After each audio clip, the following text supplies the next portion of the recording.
Yes మనతో చర్చలో join అవుతున్నారు కృష్ణంరాజు గారు, సీనియర్ అనలిస్ట్. అలాగే కాకుమాను రాజశేఖర్ గారు, లిడ్ క్యాప్ చైర్మన్, వైఎస్ఆర్సీపీ నాయకులు. మరి కాసేపట్లో మనతో పాటు జాయిన్ అవుతున్నారు, జాయిన్ అయ్యారు లజపతి రాయ్ గారు, ఎక్స్బీసీ అంబేద్కర్ యూనివర్సిటీ విశాఖపట్నం నుంచి.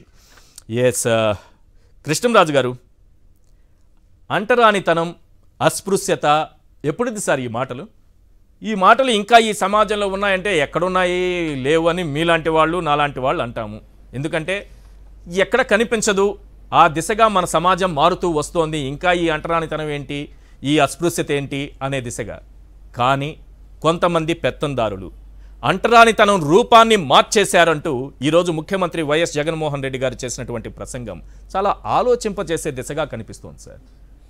అంటే దళితులు చదువుకోకూడదా ఇంగ్లీష్ మీడియం? దళితులు మంచి పాఠశాలలకు వెళ్ళకూడదా? వాళ్ళు మంచి యూనిఫామ్ వేసుకోకూడదా? వాళ్ళకి చక్కటి విద్య అందించకూడదా? బడుగు బలహీన వర్గాలకి విద్యను అందించకుండా కుట్రలు చేయడం అంటే ఇది కూడా అంటరానితనం రూపు మార్చుకున్నదే అని ముఖ్యమంత్రి గారు అన్నారు. మీకెలా అనిపిస్తోంది ఈ ప్రసంగం అంతా విన్న తర్వాత?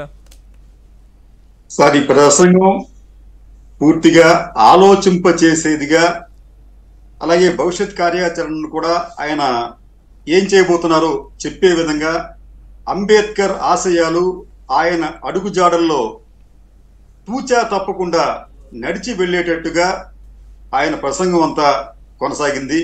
నిజానికి ఈ రోజున ఆంధ్రప్రదేశ్ ముఖ్యమంత్రి నిజంగా చెప్పాలంటే ఈ దళితులు, ముఖ్యంగా ఎస్సీ ఎస్టీల పక్షపాతి అని అనవచ్చేమో. ఎందుకంటే ఆయన వారి సంక్షేమం కోసం తీసుకుంటున్న అనేక చర్యలు ఖచ్చితంగా మనకు అటువంటి భావాన్ని కలిగిస్తాయి. ఈ రోజున భారతదేశంలో ఏ ముఖ్యమంత్రి కూడా ఎస్సీ ఎస్టీలకు ఇంతటి సంక్షేమ ఫలాలను, సామాజిక న్యాయాన్ని అందించిన సందర్భం లేదు. ఇది ఖచ్చితంగా జగన్మోహన్ రెడ్డి గారికి ఆయనకి చక్కటి కితాబు లాంటిది. ఆయన తీసుకుంటున్న చర్యల్లో భాగంగానే బహుశా అంబేద్కర్ గారి విగ్రహం ప్రపంచంలో ఎక్కడా లేనంత పెద్ద విగ్రహాన్ని ఈ రోజున మనం విజయవాడ నడిబొడ్డున నిర్మించుకున్నాం, దాన్ని ప్రారంభించుకున్నాం. అలాగే మీకు ఆయన మధ్యప్రదేశ్ లో పుడితే మధ్యప్రదేశ్ లో కూడా అంబేద్కర్ గారికి ఇంత పెద్ద విగ్రహం లేదు. అలాగే అంబేద్కర్ కోనసీమ జిల్లా భారతదేశంలో దాదాపు 700 నుంచి 800 జిల్లాలు ఉంటే ఎన్ని జిల్లాలకు అంబేద్కర్ పేరు పెట్టారు? బహుశా 1-2 తప్ప ఎక్కడా లేవండి. అంబేద్కర్ గారు పుట్టిన ఆ జిల్లాకు కూడా ఆయన పేరు పెట్టలేదు. కానీ ఇక్కడ అందాల కోనసీమకు అంబేద్కర్ పేరు పెట్టారు అంటే ఈ ప్రభుత్వానికి దళితులు, ఎస్టీల పట్ల ఉన్న చిత్తశుద్ధి ఏమిటో అర్థమవుతోంది. తర్వాత మనం ఈ కొద్దిగా పక్కకు వచ్చి ఈనాడుకు సంబంధించి వారు ఈ రోజున జనరల్ పేజీలో, అంటే మెయిన్ ఎడిషన్ లో 5వ పేజీలో ఒక సందేశాత్మకమైన, అంటే సస్పీసియస్ స్టోరీ ఒకటి ఇచ్చారు. సందేశాస్పద ఇచ్చారు. దానికి వాళ్ళు ఏమంటారంటే అంబేద్కర్ కి అవమానం, వ్యాపార తర్వాత అది దార్శనికుడి దివ్య స్మృతికి దారుణ అవమానం, అమరావతి అని ఇవన్నీ ఇట్లా ఇచ్చుకుంటూ వచ్చారనమాట. దీంట్లో ఒక ప్రశ్న లాగా వేసుకోవడం, దానికి జవాబు ఇచ్చుకున్నట్టుగా చేశారు. ఇది ఎందుకు సస్పీసియస్ పేజీ అని నేను అంటున్నానంటే, అది వార్త వ్యాసమా లేకపోతే ఎడ్వర్టోరియలా? ఎందుకంటే ఏ వార్తకైనా ప్రామాణికం ఒక ప్రథమ లక్షణం ఏంటంటే దానికి డేట్ లైన్ ఉంటుందండి. అమరావతి విజయవాడ, లేకపోతే గుంటూరు విజయవాడ, గుంటూరు న్యూస్ టుడే అని చెప్పు, ఇట్లా ఏదో ఉంటుంది అక్కడ. ఎటువంటి డేట్ లైన్ లేకుండా ఒక ఫుల్ పేజీ వాళ్ళు వండి వార్చి ప్రజల మీదకు వదిలేశారు. ఇది నిజంగా ఎక్సలెంట్ సమాచారం ఏంటంటే ఆ ఫుల్ పేజీ మొత్తం కూడా ఎడ్వర్టోరియల్ అండి. అది వ్యాసం కాదు, వార్త కాదు. ఒక రాజకీయ పార్టీ దానిని ఈనాడు వారికి కొన్ని లక్షల రూపాయలు ఇచ్చి ముద్రింప చేసింది. అయితే ఇటువంటి వ్యాసాన్ని ముద్రింప వాళ్ళు డబ్బులు ఇచ్చినా గానీ ఈనాడు వారు దానిని ప్రచురించడం అనేది చేశారు అంటే, కొరగా చెప్పాలంటే ఇక్కడ ఈ దార్శనికుడికి ఈనాడు వారు, ఆ రాజకీయ పార్టీ తీవ్రమైన అవమానం చేసినట్లుగానే భావించాలి. అంబేద్కర్ గారిని ఒక వ్యాపార రాజకీయ వస్తువుగా ఈరోజు ఈనాడులో చూపించారు. ఇది ఖచ్చితంగా గర్హనీయమైన విషయమే. నిజానికి ఈనాడు వారికి చిత్తశుద్ధి ఉంటే అది కాదు, అది అడ్వర్టోరియల్ కాదు, ఇది మా వ్యాసమే, మా వార్తే అని చెప్పుకుంటే బాగుంటుంది. కానీ అలా వారు చెప్పుకోలేరు. ఎందుకంటే అది డబ్బులు పెట్టి తీసుకొని వేయించిన ఒక ఫుల్ పేజ్ యాడ్ అది. ఇది ప్రజల్ని చాలా దారుణంగా వంచడం, మోసగించడం తప్ప మరేమీ కాదు. మరొకటి విషయం చెప్తాను సార్ మీకు ఈనాడు కథనం ప్రకారం జగన్మోహన్ రెడ్డి గారు దళితులకు ఏమీ చెయ్యలేదు. అయితే వాస్తవాలు ఏమున్నాయి సార్ మీకు అక్కడ? మీకు ministry of statistics and implementation ఆ శాఖ ఇచ్చిన నివేదిక వారేం చెప్పారంటే ఈ ఎస్సీలకు 2 రకాల నిధులు ప్రధానంగా వస్తాయంటే అది national scheduled caste finance development corporation తోటి సప్లాన్ నిధులు. ఈ నిధులకు సంబంధించి అత్యధికంగా ఖర్చు పెట్టిన రాష్ట్రం ఏదైనా ఉందంటే ఆంధ్రప్రదేశ్ అని చెప్పి వారు చెప్పారు. కాబట్టి నివేదిక చూసుకోవచ్చు అన్నాడు. వీరిచ్చిన లెక్కల ప్రకారం 2022లో దాదాపు 98% ఎస్సీ కుటుంబాలకు ఈ 2 పథకాల ద్వారా నిధులు అందాయి. 2023లో 99% మందికి ఈ 2 పథకాల ద్వారా నిధులు అందాయి. ఇది దేశంలోనే ఫస్ట్ ప్లేస్ లో ఉంది ఏపీ అని చెప్పి. అంటే ఈ ఎన్ని కుటుంబాలు దాదాపు 20,29,192 కుటుంబాలకు లబ్ధి పొందింది. అలాగే మీకు ఈ పోస్ట్ మెట్రిక్ స్కాలర్షిప్ కి సంబంధించి దాదాపు 3,98,615 మందికి ఈ జగన్మోహన్ రెడ్డి ప్రభుత్వం స్కాలర్షిప్లు ఇచ్చింది. ఇది కూడా దేశంలో అత్యధికమైన సంఖ్య, అత్యధికమైన మొత్తము. అంటే ఇక్కడ జగన్మోహన్ రెడ్డి గారు ఈ ఎస్సీ ఎస్టీలకు అత్యంత ప్రాధాన్యత ఇచ్చి వారి అభ్యున్నతికి పాల్పడుతున్నారు. ఇదే విషయాన్ని మీకు ministry of statistics and implementation తెలియజేసింది. అయినప్పటికీ కూడా తప్పుడు కథనాలు ప్రచురిస్తున్నారు. ఇంకో విషయం ఏంటంటే ఈ రోజున చంద్రబాబు నాయుడు గారు లేకపోతే ఈనాడు లేకపోతే ఇతరతర పత్రికలు మొసలిగా నేను గారుస్తున్నాయి. జగన్మోహన్ రెడ్డి గారు ఏమీ చేయట్లేదు, చేసిందంతా చంద్రబాబు నాయుడు గారు అని చెప్పి. అది కూడా అవాస్తవమే. దీనికి సంబంధించి మీకు ఎస్సీ సప్లాన్ నిధులు వ్యయాలు ఒక్కసారి జస్ట్ చెప్తాను, 2 నిమిషాలు పడుతుంది దానికి. మీకు 2014-15లో ఈ ఎస్సీ సప్లాన్ కింద 4,576 కోట్లు వస్తే దాంట్లో ఏం చేసింది 2,602 కోట్ల రూపాయలు మాత్రమే. 2015-16లో 5,976 కోట్లు వస్తే వ్యయం చేస్తుంది 3,376 కోట్లు మాత్రమే. 2016-17లో 6,383 కోట్లు వస్తే 3,713 కోట్లు మాత్రమే వ్యయం చేశారు. 17-18లో 7,712 కోట్లు వస్తే 4,900 కోట్లు మాత్రమే ఖర్చు చేశారు. 2018-19లో అంటే ఆయన చివరి సంవత్సరంలో 10,745 కోట్లు వస్తే ఆయన వ్యయం చేసింది 6,556 కోట్లు మాత్రమే. ఇదే విషయాన్ని లేదండి ఈ ప్రభుత్వ రంగ సంస్థ ప్రభుత్వమే చాలా చెప్పింది. ఆంధ్రప్రదేశ్ లోని ఎస్సీ నిధులను ఇతర సంక్షేమ ఫలాలకు మీరు డైవర్ట్ చేస్తున్నారు, దాన్ని ఆపమని చెప్పి కేంద్రమే స్వయంగా నాడు చంద్రబాబు నాయుడు గారి ప్రభుత్వానికి చెప్పవలసి వచ్చింది. అంటే నిజానికి దళితులంటే చిత్తశుద్ధి ఉంది ఎవరికి, చెత్తశుద్ధి ఉంది ఎవరికి. నిజానికి ఏంటంటే జగన్మోహన్ రెడ్డి గారు ఈ రోజున తీసుకుంటున్న అనేక సంక్షేమ కార్యక్రమాల వలన దళితులు బహుశా ఈ రోజున రెస్ట్ ఆఫ్ ఇండియా ఇతర రాష్ట్రాలతో పోలిస్తే ఆంధ్రప్రదేశ్ లోని దళితుల తలసరాదాయం ఖచ్చితంగా ఎక్కువగా ఉంటుంది. ఇదేనా అధ్యయనం చేస్తే అది కూడా మనకి తేటతెల్లం అవుతుంది. కాబట్టి ఈ రోజున ఎస్సీలకి ఒక రకంగా ఎస్టీలకి కూడా ఆంధ్రప్రదేశ్ ప్రభుత్వం ఒక స్వర్ణయుగం లాంటిది. ఎందుకంటే వీరి విద్యకు సంబంధించి కూడా సార్ మీరు నాకు చెప్పారు, మీరు చంద్రబాబు నాయుడు గారి హయాంలో విదేశాలు విద్యకి వెళ్తే వాళ్ళకి ఇచ్చింది స్కాలర్షిప్ 10 లక్షలే. కానీ ఇప్పుడు 1,20,00,000 వరకు ఇస్తామని చెప్పి అంటుంది ఈ ప్రభుత్వం. ఇంత పెద్ద మొత్తంలో ఏ రాష్ట్రం ఇస్తుందని మన భారతదేశంలో కేంద్రం ఇస్తుందా? ఎవరు ఇవ్వటం లేదు. కాబట్టి ఏంటంటే అసత్యాలు, అభూత కల్పనలు చేస్తూ ఈ రోజున కూడా అంటే అంబేద్కర్ గారి విగ్రహాన్ని మనం ఆవిష్కరించుకుంటున్న రోజులో కూడా ఆయన్ని ఒక రాజకీయానికి, ఒక వ్యాపారానికి వాడుకుంటూ ప్రజలను మభ్యపెట్టే ప్రయత్నం చేస్తున్నారు. ఇది అత్యంత శోచనీయం. చాలా మంచి అబ్జర్వేషన్ సార్. ఈనాడులో మీరు ఇంతసేపు దానిపైన విశ్లేషించిన అంశం. కానీ అందులోనే ఒక చిన్న పార్ట్ నేను నా అబ్జర్వేషన్ చెప్తున్నా. ఫ్రంట్ పేజీలో అంటే లోపల 5వ పేజీలో వారు 10 ప్రశ్నలు వేసుకుంటూ జగన్ గారికి నీకు అర్హత లేదు తాకడానికని ఆయన రాసినటువంటి వార్త ఏంటంటే, రామోజీ గారు ఒకసారి చూడండి. నక్కకు నాగలోకానికి నక్కకు నక్కెక్కడ నాగలోకం ఎక్కడ? అంబేద్కర్ విగ్రహాన్ని తాకే అర్హత మీకెక్కడిది జగన్? అయ్యా రామోజీ గారు, నక్క ఎక్కడ నాగలోకం ఎక్కడ? 2 అంశాలు చెప్తాను సార్. ఒక ముఖ్యమంత్రిని 5 కోట్ల ఆంధ్రులు 151 సీట్లతో గెలిపించుకున్నటువంటి ముఖ్యమంత్రిని నక్క అన్నావు. నిన్ను రామోజీ కాకుండా దగుల్బాల్జీ అని అనాలనుంది, కానీ నా విజ్ఞత అడ్డొస్తోంది, నేను అనను. నేను ఎప్పుడు మిమ్మల్ని ప్రశ్నించినా జస్ట్ రామోజీ క్యాజీ అని ప్రశ్నిస్తా. కానీ మీరు ఒక ముఖ్యమంత్రిని 5 కోట్ల ఆంధ్రులు ఎన్నుకున్నటువంటి ఒక ముఖ్యమంత్రిని నక్కతో పోల్చారు. ఇక్కడ ఇంకో అంశం చెప్తాను మిస్టర్ రామోజీ, రాసిపెట్టుకో. నక్క ఎక్కడ నాగలోకం ఎక్కడ అన్నావు కదా, ఇంపోజిషన్ రాయ్. నాగలోకం కాదది, నాకలోకం. నాకలోకం అండి. నాకలోకం రాయడం చేతగాని రామోజీ ఇంపోజిషన్ రాయ్, 100 సార్లు రాయి రేపు. నక్క ఎక్కడ నాగలోకం ఎక్కడ? నీకు అసలు తెలుసా? దాని మీనింగ్ తెలుసా? నాకలోకం, నాకం అంటే స్వర్గము, నక్క నాకలోకం ఈ రెంటిని పోలుస్తారు కానీ నాగలోకం ఎవరు నేర్పించారు? చంద్రబాబు పెట్టిన బడులో చదువుకున్నావా ఏంది నువ్వు?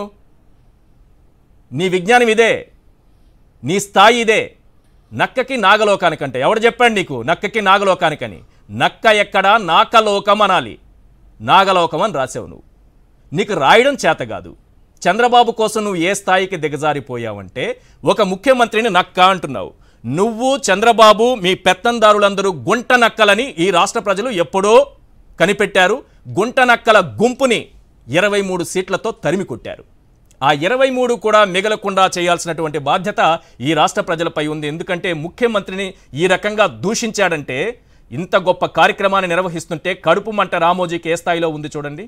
రామోజీ నువ్వు ఒక దగుల్బాల్జీ అని అనాలని ఉన్నా నేను అనను, నా విజ్ఞత అడ్డొస్తుంది. కానీ నువ్వు ముఖ్యమంత్రిని నక్క అన్నావు. మీ గుంపు నక్కల గుంపు, గుంట నక్కల గుంపుని రాష్ట్ర ప్రజలు తరిమేశారు. నువ్వేం రాస్తావు? అంబేద్కర్ గారి గురించి ఆయన చెప్పిన 10 పాయింట్లు రాస్తావా? నేను 20 పాయింట్లు చెప్పా. ఇప్పుడు ఆఫ్టర్ ఆల్ నువ్వు రాసింది 10 పాయింట్లు, నేను 20 చెప్పాను. ఆయన కొటేషన్స్ చెప్పి అవి ఏ రకంగా అమలవుతున్నాయో చెప్పాను. నువ్వేం రాస్తావు? అంబేద్కర్ చెప్పింది ఏంటి? మద్యపానం అలవాటుతో ప్రజలు నైతికంగా పతనం కావడాన్ని ప్రభుత్వం నిరోధించాలి. మద్యపాన నిషేధం తీసుకొచ్చింది ఎన్టీ రామారావు అయితే దాన్ని తీసేసింది ఎవరు? రామోజీ, చంద్రబాబు. నీ అవసరానికి మద్యపానం ఉద్యమం నడిపిస్తావు, లేదంటే ఆ ఉద్యమాన్ని అణగదొక్కుతావు. ఆ మద్యపానం కింద వ్యాపారం చేసినటువంటి నీచమైనటువంటి సంస్కృతి నీదే రామోజీ. కాబట్టి ఈ ప్రశ్న వేసే అర్హత నీకు లేదు, సిగ్గుతో తలదించుకో. పాయింట్ నెంబర్ 2, అంబేద్కర్ చెప్పింది ఏంటని ఇంకో పాయింట్. రాష్ట్ర వనరుల్ని వీలైనంత ఎక్కువగా ప్రయోజనం కలిగే విధంగా వినియోగించుకోవాలి. రాష్ట్ర వనరుల దోపిడీ, అమరావతిలో 35,000 ఎకరాలు రైతుల నుంచి దోచుకుంది ఎవరు? రైతుల పంటలకి నిప్పు పెట్టింది ఎవరు? కరకట్ట పక్కన నివాసం ఏర్పరచుకునే అక్రమ నివాసం దగ్గరే ఇసుక తవ్వకాలు, అక్రమంగా వేల కోట్ల రూపాయల ఇసుక తవ్వకాలు జరిపించింది ఎవరు? ఎన్జిటి ఫైన్ వేసింది ఎవరి నెత్తిన వేసింది రామోజీ? నీ చంద్రబాబు నెత్తిన వేసింది. 100 కోట్ల ఫైన్ వేసింది నేషనల్ గ్రీన్ ట్రైబ్యునల్. మరి వనరులను దోచుకుంది ఎవరు? చంద్రబాబు. అంబేద్కర్ చెప్పింది ఏంటి? ఆ ఆదాయాలకు మూలమైన పరిశ్రమలు ధ్వంసం చేస్తున్నారా? చంద్రబాబు తెచ్చిన ఒక పరిశ్రమ పేరు చెప్పు. పాపం మోడీ గారి పుత్రిక కియా, దాన్ని నేనే తెచ్చాను పక్కింటోళ్ళ పుత్రికను తన పుత్రిక చెప్పుకునే సిగ్గుచేటు. అది తప్ప చంద్రబాబు జీవితంలో చెప్పుకోదగ్గ ఒక పరిశ్రమ గురించి చెప్పు నువ్వు. ఈరోజు ఎన్ని పరిశ్రమలు వచ్చాయి రాష్ట్రానికి? నీ కంటికి కనపడవు. 4.5 ఏళ్లలో 130 భారీ ప్రాజెక్టులు, 70,000 కోట్ల రూపాయల పెట్టుబడులు వాస్తవ రూపంలోకి వచ్చాయి సార్. ఎటువంటి పారిశ్రామికవేత్తలు వచ్చారు?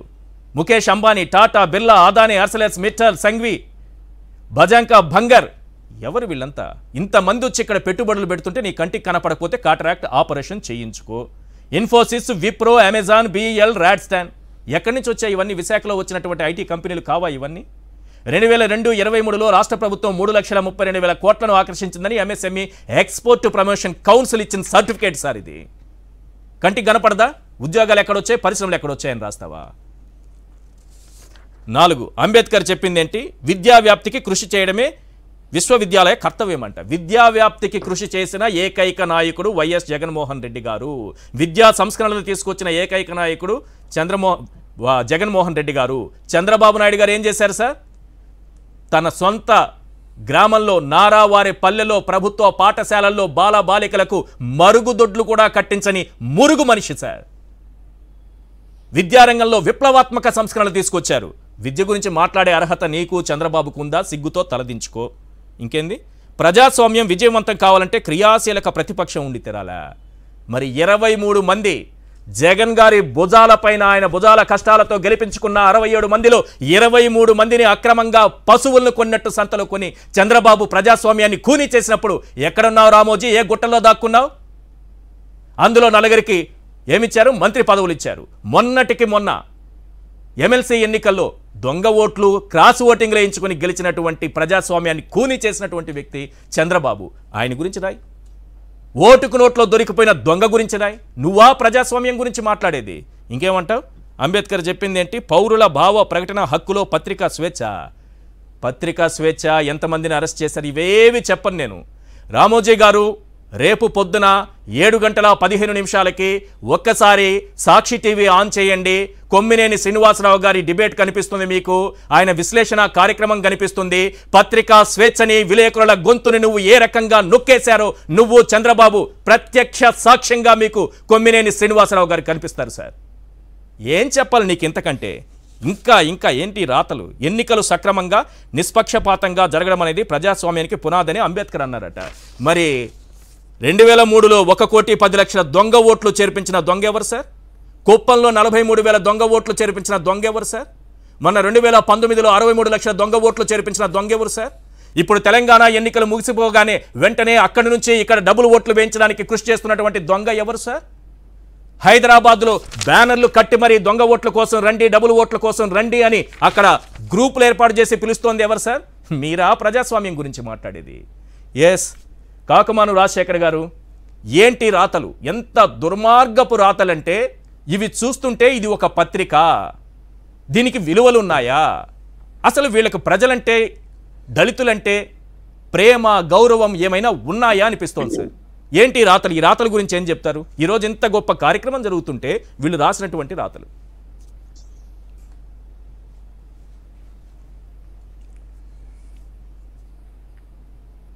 Sir good evening sir. Good evening sir.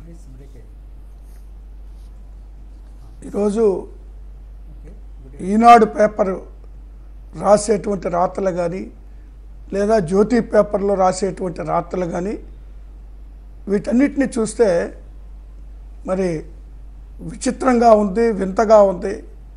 ఒక రకంగా చెప్పాలంటే అసహ్యం వేస్తూ ఉంది. ఇంత పెద్ద ఘనమైనటువంటి కార్యక్రమం ఈ దేశంలోనే ఎక్కడా లేని విధంగా ఈ రాష్ట్రంలో అంబేద్కర్ గారు విగ్రహం పెట్టి గౌరవించుకుంటున్నటువంటి పరిస్థితుల్లో వాళ్ళ రాతలు చూస్తూ ఉంటే ఆశ్చర్యం వేస్తుంది. అంటే వాళ్ళ రాతలు ఏ స్థాయికి వెళ్ళినాయంటే ప్రజలు నమ్మటం కూడా మానేశారు. గతంలో 14-19 మధ్యలో వాళ్ళ పరిపాలన, తెలుగుదేశం పార్టీ పరిపాలన చూసిన తర్వాత 19 తర్వాత వైఎస్ఆర్ కాంగ్రెస్ పార్టీ, వైఎస్ జగన్మోహన్ రెడ్డి గారి పరిపాలన చూస్తున్నటువంటి పరిస్థితుల్లో ప్రజలకు చాలా స్పష్టంగా అర్థమైపోయింది వాళ్ళు రాసేటువంటి రాతలన్నీ అబద్ధాలని. కాబట్టి మరి 19 ఎన్నికల్లో వైఎస్ఆర్ కాంగ్రెస్ పార్టీ విజయదుందుబి మోగించగలిగింది 151 సీట్లతో. కాబట్టి వాళ్ళు రాసేటువంటి రాతల గురించి పట్టించుకోవాల్సిన అవసరమే లేదు. ప్రజలు వాళ్ళ రాతల్ని ఎప్పుడో మర్చిపోయారు. గతంలో కొంత నమ్మిన మాట వాస్తవమే.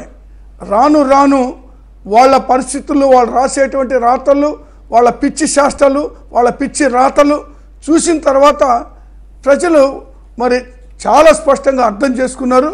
కాబట్టి దాని గురించి వరి అవ్వాల్సిన అవసరమే లేదు.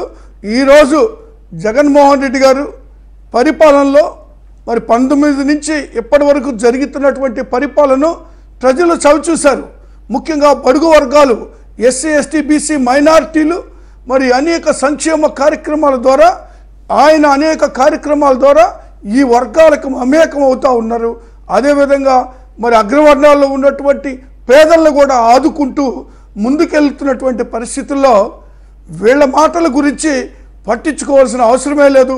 ఈరోజు అంబేద్కర్ గారి విగ్రహం చూస్తే మరి 81 అడుగుల పెడస్టల్లు, మరి 120 అడుగుల విగ్రహము, మొత్తం కలిపితే 206 అడుగులు విగ్రహాన్ని ఈరోజు విజయవాడ నడిబొడ్డులో, ఏదైతే తెలుగుదేశం పార్టీ అధికారంలో ఉన్నప్పుడు ఆ 20 ఎకరాల స్థలాన్ని అన్యాక్రాంతం చేసి మరొకరికి దారాదత్తం చేయాలని జరుగుతున్నటువంటి ప్రయత్నంలో మరి ఈరోజు వైఎస్ఆర్ కాంగ్రెస్ పార్టీ అధికారంలోకి వచ్చిన తర్వాత మరి ఏ ఒక్క దళితుని కానీ లేదా మేమంతా దళితుల తరపున లేదా దళిత సంఘాలు కానీ విజయవాడలో నడిబొడ్లో బొమ్మ పెట్టాలి అనే ఆలోచన కూడా మాకు రాకపోయినా కూడా అది జగన్మోహన్ రెడ్డి గారే మరి అత్యంత వేల కోట్ల విలువ చేసేటువంటి స్థలాన్ని ఆయన ఆలోచన చేసి అక్కడ పెడితేనే ఆయనకి నిజమైనటువంటి గౌరవం ఇచ్చినటువంటిది, విజయవాడ నడిబొడ్లో పెడితేనే ఆయనకు నిజమైనటువంటి నివాళి అర్పించినటువంటిది, అక్కడ పెడితేనే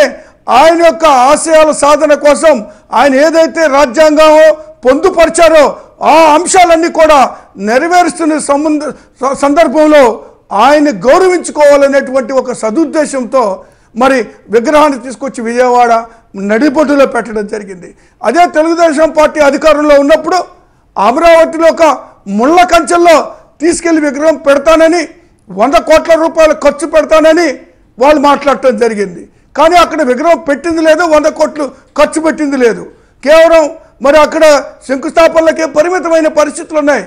ఈరోజు జగన్మోహన్ రెడ్డి గారు దళితుల ఆత్మ గౌరవాన్ని పెంచే విధంగా దళితులు ఈరోజు ఆంధ్రప్రదేశ్ రాష్ట్రంలో కాలరెత్తుకొని తలెత్తుకొని తిరిగేటువంటి పరిస్థితుల్లో మరి అక్కడ దాదాపు 404 కోట్ల రూపాయలు పెట్టి ఆ విగ్రహాన్ని ఏర్పాటు చేయడం జరిగింది. అలాంటి పరిస్థితుల్లో మరి ఒక ఉక్రోషం వాళ్ళకి, ఎందుకంటే 19 ఎన్నికల్లో దాదాపు 90% దళితులు జగన్మోహన్ రెడ్డి గారిని వైఎస్ఆర్ కాంగ్రెస్ పార్టీని బలపరిచినటువంటి సందర్భంలో 151 సీట్లతో ఒక ముఖ్యమంత్రిని గెలిపించుకుంటే ఆ ముఖ్యమంత్రిని నక్కా అని రాయడానికి ఈ గుంట నక్కలకి ఎంత ధైర్యం కావాలి? ఇలా రాయడాన్ని ఏమంటారు?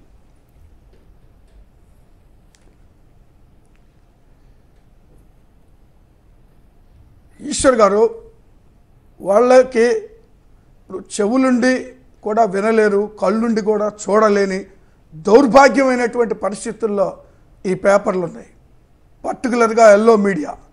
కాబట్టి వాళ్ళు ఏదైనా ఇలాంటి తప్పితే వాళ్ళు రాయగలిగింది ఏముంటాయి?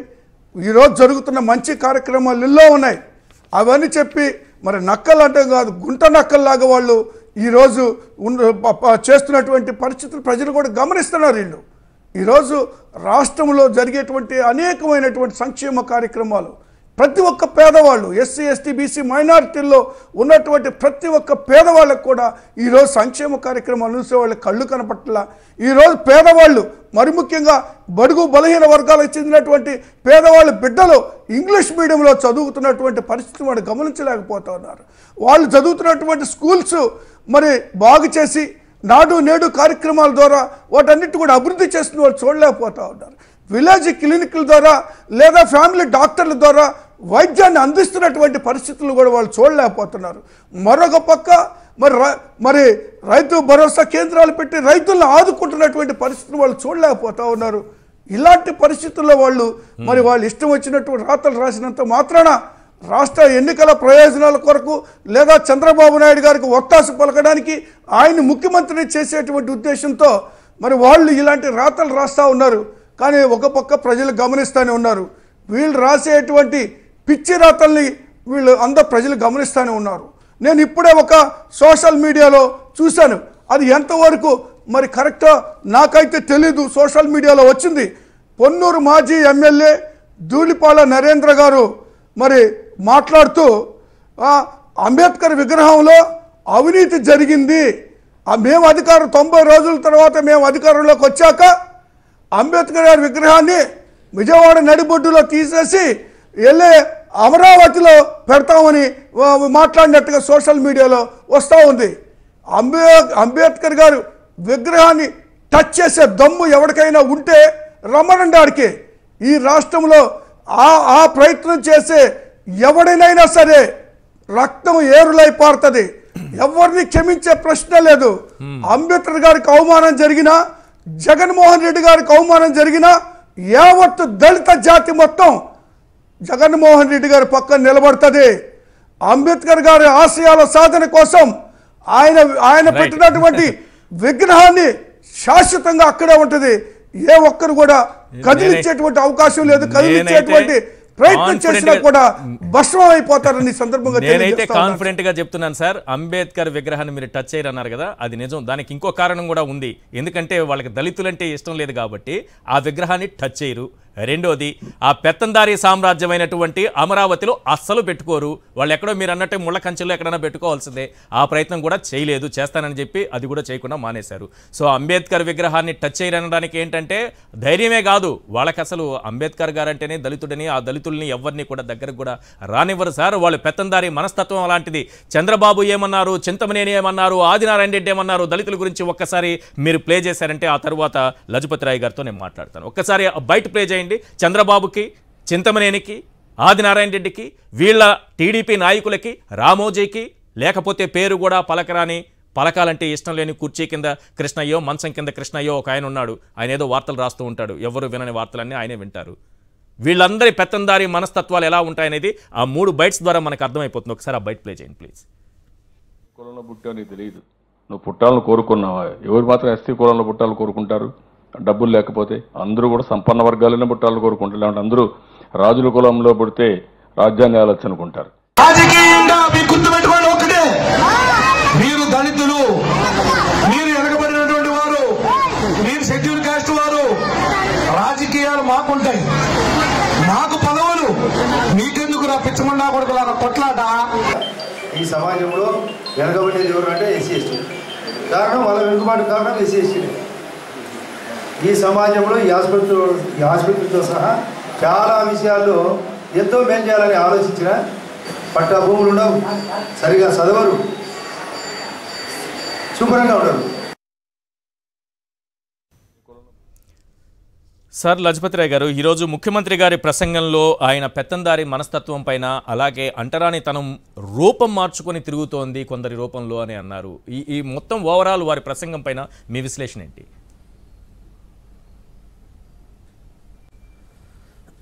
నమస్కారం అండి. నమస్తే సార్. అంబేద్కర్ తన జీవితకాలంలో ఒక మాట చెప్పారు. ఈ దళిత వర్గాల్ని, బలహీన వర్గాల్ని మరి ముందుకు తీసుకెళ్ళడానికి కొంత ప్రయత్నం నేను చేశాను. ఈ రథాన్ని కొంతవరకు తీసుకొచ్చాను. ఈ రథాన్ని ముందుకు తీసుకెళ్లాల్సిన బాధ్యత రాబోయే పరిపాలకుల మీద కానీ ప్రజల మీద కానీ ఉంటుందనేటటువంటి ఒక భావాన్ని ఆయన ఎక్స్ప్రెస్ చేశారు. ఈరోజు కానీ మనం చూస్తే ఆ రథాన్ని ముందుకు తీసుకెళ్లేటటువంటి బాధ్యత మన గౌరవ ముఖ్యమంత్రి గారు జగన్మోహన్ రెడ్డి గారు ఆ బాధ్యతను తన భుజస్కంధాల మీద వేసుకున్నారు అనేటటువంటిది నా అభిప్రాయం. ఎందుకంటే ఇంతవరకు దేశంలో ఏ ముఖ్యమంత్రి కూడా మరి అంబేద్కర్ భావజాలాన్ని పూర్తిగా అర్థం చేసుకొని మరి నిజమైనటువంటి పద్ధతిలో నవరత్నాలు అనేటటువంటి సంక్షేమ పథకాల ద్వారా ఆ సంక్షేమ అభివృద్ధి కార్యక్రమాలుగా మనం చూస్తే ప్రతి పథకంలో కూడా ఈ పీడిత ప్రజలు, పేద ప్రజలు, దళితులు, ఎస్సీ ఎస్టీ బీసీ వర్గాలు, వీళ్ళకి సంబంధించినటువంటి పథకాలు, సమాజంలో పేదరికంలో మరి ఉండిపోయినటువంటి పరిస్థితిలో ఉన్నటువంటి ప్రజలు, వీళ్ళ సంక్షేమాన్ని ఆశించి వీళ్ళ సంక్షేమం కోసం రాష్ట్రం ఆర్థిక పరిస్థితి, రాష్ట్ర విభజన వలన కొంత సమస్యలు ఉన్నప్పటికీ కూడా దానిని కూడా లెక్క చేయకుండా పేద ప్రజలు కడుపు నిండా వాళ్ళు సంతృప్తిగా వాళ్ళకి అన్నం దొరకాలని, వాళ్ళకి కావలసిన వాళ్ళ పిల్లలకి ఆరోగ్యంగా ఉండాలని, వాళ్ళ పిల్లల చదువులు బాగా చదువుకోవాలని, ఇలాంటి భావజాలంతో ఇది పూర్తిగా అంబేద్కర్ తాలూకా భావజాలం. అంబేద్కర్ కూడా ఏం చెప్పారు, మరి ఇక్కడ మనం పేదరికాన్ని పోగొట్టాలి, అంతేకాకుండా ఈ అంటరానితనం, అస్పృశ్యత అనేటటువంటిది ఇప్పుడు ఒకప్పుడు ఆ విధంగా ఉంటే ఇప్పుడు ఇందాక వక్తలు చెప్పినట్లు ఈ అంటరానితనం, అస్పృశ్యత ఇంకొక రూపంలో ఇప్పుడు కనబడుతూ ఉంది. ప్రభుత్వ పథకాలు అనేటటువంటివి పెత్తందారులకు మాత్రమే, వాళ్ళ తాలూకా అభ్యున్నత మాత్రమే, వాళ్ళ తాలూకా మంచిగా అంటే వాళ్ళు ఇంకా ఆ పెత్తందారులుగా చలామణి అవటానికి మాత్రమే ఉపయోగపడే విధంగా ప్రభుత్వాలు సంక్షేమ కార్యక్రమాలు పేరులో అవి ముందుకు తీసుకెళ్తున్నటువంటి పరిస్థితిలో జగన్మోహన్ రెడ్డి గారు పూర్తిగా ఇది పేదల ప్రభుత్వం, నా ఎస్సీలు, నా ఎస్టీలు, నా మైనారిటీలు, నా పేద వర్గాలు, వీళ్ళ కోసమే మరి నేను శాయశక్తిలో కృషి చేస్తున్నానని గత 55 నెలల మరి ఆయన పాలనలో సంతృప్తికరమైనటువంటి ఒక పరిపాలన ప్రజలకు అందించడంలో ఆయన పూర్తిగా మరి సఫలీకృతం అయ్యారని మనం చెప్పాలి. అంతేకాకుండా ఈరోజు సామాజిక మరి న్యాయ మహాశిల్పాన్ని ఆయన ఆవిష్కరించడానికి మరి ఎంత కృషి చేశారో మనకు తెలుస్తూ ఉంది. ఈరోజు రాష్ట్రంలో ఉన్నటువంటి 80% మరి వెనుకబడిన వర్గాలు ఎస్సీ ఎస్టీలు అందరూ కూడా ఒక పండుగ వాతావరణంలో ఆ నిలువెత్తు విగ్రహాన్ని చూస్తూ ఆనందిస్తూ ఉన్నారు. ఒకప్పుడు మెడలు వంచుకొని మరి పెత్తందారుల ముందు అనేక రకాల సమస్యలకు లోనై ఉన్నటువంటి పరిస్థితి నుంచి ఈరోజు అంబేద్కర్ విగ్రహాన్ని మెడలు ఎత్తి చూసేటటువంటి ఆ విధంగా సామాజిక చైతన్యంతో ముందుకు వెళుతున్నటువంటి దళిత వర్గాలు మరి ఈరోజు ఎంత ఆనందంగా ఉన్నాయంటే ఒక బీసీ వర్గానికి చెందినటువంటి వ్యక్తిగా కూడా నేను కూడా చాలా ఆనందిస్తూ ఉన్నాను. అంబేద్కర్ తాలూకా ఆశయాన్ని పూర్తిగా 100కి 200% అమలు చేస్తున్నటువంటి మరి మన జగన్మోహన్ రెడ్డి గారిని మనం అభినందించక తప్పదు. అంతేకాకుండా ఈ సంక్షేమ కార్యక్రమాల ద్వారా గత 55 నెలల కాలంలో ఇంచుమించు సార్ ఒక పాయింట్ సార్, అంబేద్కర్ గారు ఒక మాట అంటారు, దేశానికి కానీ 2 లక్షల కోట్ల రూపాయలు. ఎస్, విద్యావంతులై ఆత్మగౌరవంతో ఉన్నప్పుడే ఆ జాతి బాగుపడుతుంది. ఒక జాతికి సంఖ్యాబలం ఒక్కటే సరిపోదు, విద్యావంతులై ఆత్మగౌరవంతో ఉండాలి అని అంటారు. విద్య అనే దాన్ని ఈ రోజు బడుగు బలహీన వర్గాల చేయటంలో సీఎం గారి కృషి ఏ రకంగా కనిపిస్తుంది సార్? మరి జగన్మోహన్ రెడ్డి గారు ఆ విషయానికి ఇస్తే ఈరోజు మనం ఈ నాడు నేడు కార్యక్రమాల ద్వారా మరి అనేక విద్యా కార్యక్రమాల ద్వారా మరి ఆయన ఒక నూతన పంథాలో రాష్ట్రాన్ని ముందుకు తీసుకెళ్తున్నారు. ఈరోజు అందరూ ఆశ్చర్యపోతున్నారు ఏంటంటే కేరళను కూడా, మన దేశంలో కేరళను కూడా విద్యా కార్యక్రమాల్లో విద్యను ప్రజలకు అందించడంలో మన రాష్ట్రం కేరళ కన్నా అధిగమించిందని, కేరళ రాష్ట్రానికన్నా మించిపోయింది అనేటటువంటి వార్త అది చాలా గర్వకారణమైనటువంటిది. ఎగ్జాక్ట్లీ అంబేద్కర్ అదే ఆశించాడు. అస్పృశ్యత నివారణే కాకుండా ఈ వర్గాలన్నిటికీ కూడా విద్యను అందించడం ద్వారానే త్వరితగతిన ఈ వర్గాలన్నీ కూడా అభివృద్ధి చెందుతాయి. నిజమైన సంక్షేమ రాజ్యం రావాలి, నిజమైనటువంటి సాధికారత ఈ బడుగు బలహీన వర్గాల్లో రావాలి అంటే విద్య అనేది ప్రధానమైన ఆయుధం. ఈ విద్యా వ్యవస్థని పూర్తిగా విప్లవాత్మకమైన పద్ధతిలో మన గౌరవ ముఖ్యమంత్రి గారు జగన్మోహన్ రెడ్డి గారు అనేక కార్యక్రమాలు ఇంట్రడ్యూస్ చేసి ఒక రకంగా చూస్తే ఇంగ్లీష్ మీడియం మరి అమలు చేయటం కానీ, మరి సిబిఎస్ఈ సిలబస్ అమలు చేయటం కానీ, అదేవిధంగా ప్రపంచంలో ఎక్కడ అతి మంచి సిలబస్ ఉంటే ఆ సిలబస్ని తీసుకొచ్చి మన రాష్ట్రంలో మరి మన విద్యా వ్యవస్థలో, మన విద్యా స్కూల్స్లో అన్నింటిలో కూడా అమలు చేయటం అనేటటువంటిది ఇది గౌరవ ముఖ్యమంత్రి గారు చేస్తున్న విషయం కాదా?